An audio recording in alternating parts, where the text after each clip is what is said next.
The night was supposed to be simple, but Mark would remember it forever. He parked outside his best friend's house with the engine still running, his phone buzzing in his hand. Daniel's text was short.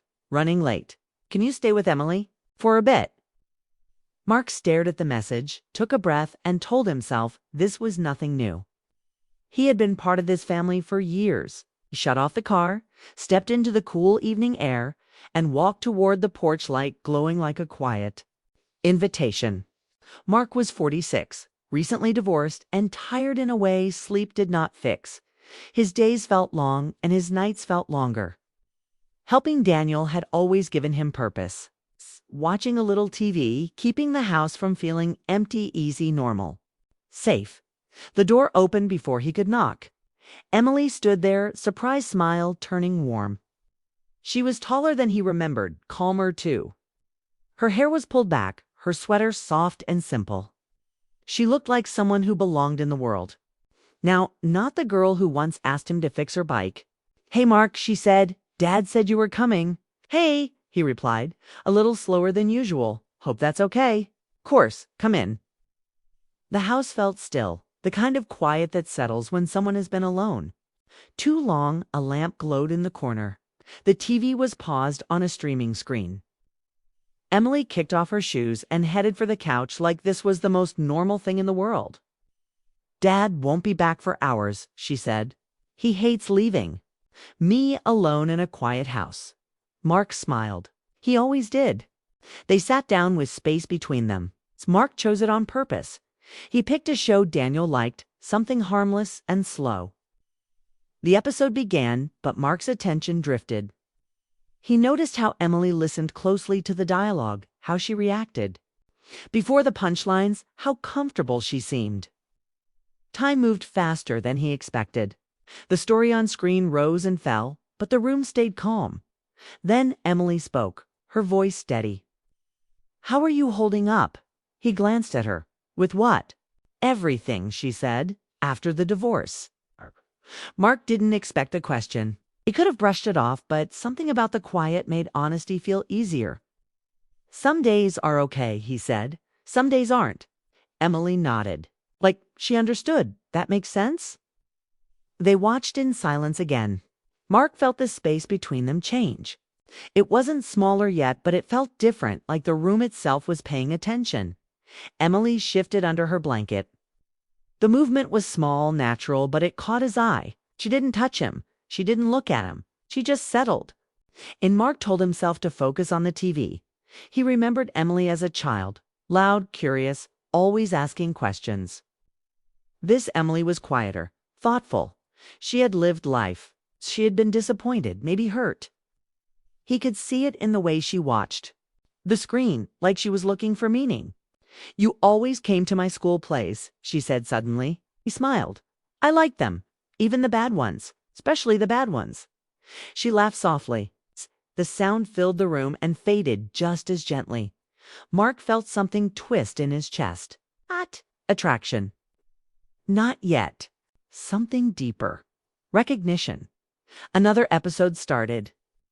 Netflix counted down, and neither of them stopped it. Emily leaned back, eyes forward. "It's weird," she said. "Being an adult. People expect you to have answers." Mark nodded. "Most of us are guessing." She smiled at that. This time she looked at him longer, not boldly, not shyly, just honestly.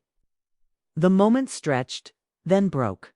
She shifted again, a little closer now, still not touching. Mark noticed his hands folded tightly in his lap. He adjusted his posture, creating distance without making it obvious. The show reached an emotional scene. A character talked about loss. Emily's breath caught. She hugged the blanket. "You okay?" Mark asked. "Yeah," she said. "Just hits close." He wanted to ask more, but didn't. Some stories needed space. Minutes passed. The room felt warmer. The house creaked. Softly, like it was settling around them. Mark felt aware of every sound, every movement. He didn't like the way his thoughts wandered, so he pulled them back. Emily spoke again. "You've always been there," she said. When Dad couldn't be, Mark swallowed. Daniel's a good man, I know, she said. But you showed up too. The words stayed with him. He remembered late nights helping with homework, weekends fixing things around the house, being the steady presence when life got messy. He had never thought much of it. He had just done what felt right. Thank you, she added quietly. He nodded. You don't have to thank me. Another episode ended. The countdown began again. The room felt heavy with something unsaid. Mark shifted forward and cleared his throat. Want something to drink? Emily shook her head. I'm fine. They sat there, the silence stretching. Mark felt the weight of the moment pressing in. He was aware of her in a way that made him uncomfortable. Not because of her, but because of himself. He reminded himself who he was, who she was, who her father was. Emily leaned back, eyes closed for a second. When she opened them, she looked at Mark with a calm that surprised him. This feels different, she said. Mark didn't answer right away. He chose his words carefully. It does. She nodded. No drama, no confusion, just acknowledgement. The TV continued playing, but it no longer mattered. Mark felt like he was standing at the edge of something he didn't want to step into. He took a slow breath. Emily adjusted the blanket, then rested her hands in her lap. She didn't move closer again. She didn't test the moment. That restraint changed everything.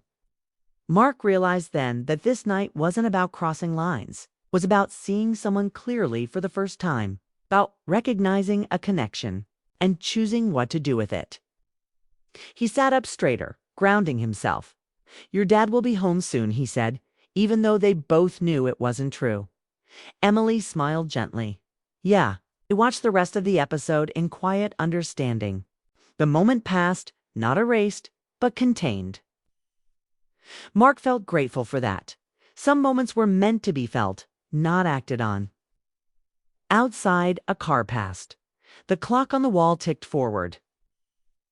Life continued, steady and unbothered. Mark leaned back, eyes on the screen, and told himself he would remember this night for what it was. A reminder that connection could surprise you, that boundaries mattered, and that some feelings were strongest when left untouched. The front door remained closed. The house stayed quiet. And the night held its breath, waiting for what would come next. The sound of keys at the door would come later. But before that, the night made its choice. Mark felt it the moment the silence grew too loud, the TV noise fading into something distant. He knew this was the point where people made mistakes, so proved who they were. He leaned forward, rested his elbows on his knees, and stood up like a man stepping out of a moving story before it carried him too far. I'm going to make some tea, he said, quick and calm, as if the idea had always been there. Emily looked up, surprised, then nodded. Okay. The kitchen light snapped on, bright and honest. Mark welcomed it. He filled the kettle, listening to the rush of water, breathing in the simple sounds. His heart slowed. He wasn't running away. He was choosing clarity. When the kettle clicked on, he leaned against the counter and let the past catch up years. A friendship with Daniel, holidays, birthdays, late-night talks, promises made without words. He carried 2 mugs back into the living room. Emily had stood up. She was by the window now, looking out at the quiet street, her reflection soft against the glass. She turned when he entered. I didn't mean to make things strange, she said. Her voice was steady, not defensive. If I did? Mark set the mugs down and met her eyes. You didn't. Sometimes moments just arrive without asking. She smiled faintly. That sounds right. They sat again, not as before. This time the space between them felt chosen, not cautious. The TV played, but neither watched it. Emily wrapped her hands around the mug, warming them. I'm not a kid anymore, she said. I know that. Mark nodded. See that? And I also know some things are complicated, she added. Even when they feel simple, he appreciated her honesty. It's made the room lighter. You're right, he said. Complicated doesn't mean wrong. It just means we need to. Be careful. Emily studied the steam rising from her mug. I don't want to cross lines. Not with you, not with my dad. Relief washed through him. He hadn't realized how much he needed to hear that. Neither do I, he said. Your father trusts me, and I care about you both. She looked up then, eyes clear. I know. The moment settled. Not awkward, not heavy, just real. The show on TV ended again. It's time Mark reached for the remote and turned it off. The room felt quieter, but safer. Do you ever feel like life sneaks up on you? Emily asked. Like one day you wake up and things feel different, but you don't know why. All the time, Mark said. That's adulthood. She laughed softly. I thought so. They talked then, easily and honestly, about work, about Daniel's stubborn habits, about how strange it felt to build a life piece by piece. The conversation moved fast, skipping the past and landing in the present where it belonged. Mark noticed how relaxed Emily seemed now, how the earlier tension had melted into something calmer. He was glad. He didn't want her carrying confusion from a night that should end clean. A car pulled into the driveway. Headlights swept across the wall. Emily glanced toward the door. That's Dad. Mark stood. Good timing. Daniel came in loud and apologetic, coat half on, phone in hand. I'm sorry, he said. Meeting ran late. You guys okay? Yeah, Emily said. We watched TV. Mark smiled. Everything's fine. Daniel clapped Mark on the shoulder. You're a lifesaver. They talked a bit more, nothing important. The night folded itself away. Mark said his goodbyes and stepped back into the cool air. Driving home, the city lights blurred softly past him. He felt tired, but steady. Proud, even. He hadn't lost control. He hadn't hurt anyone. He'd seen something unexpected and chosen the better road. Days passed, then weeks. Life returned. To its rhythm, work calls with Daniel, quiet evenings alone. But the night stayed with Mark not as regret, but as a reminder. He had learned something about himself, about restraint, about respect. One afternoon, Emily called him. The conversation was easy, friendly, normal. They talked about a book she was reading. He gave advice about a car problem. Nothing more, nothing less. And that was the point. Later, at a small family gathering, Mark watched Emily laugh with friends, confident and bright. Daniel stood beside him, proud and unaware of the moment that had once hovered between them. Mark felt peace. Not every connection is meant to become a story told out loud. Some exist to test character. Some exist to prove that care can be strong. Without becoming complicated, that night had surprised him, yes, but it had also reminded him who he was. And that was enough.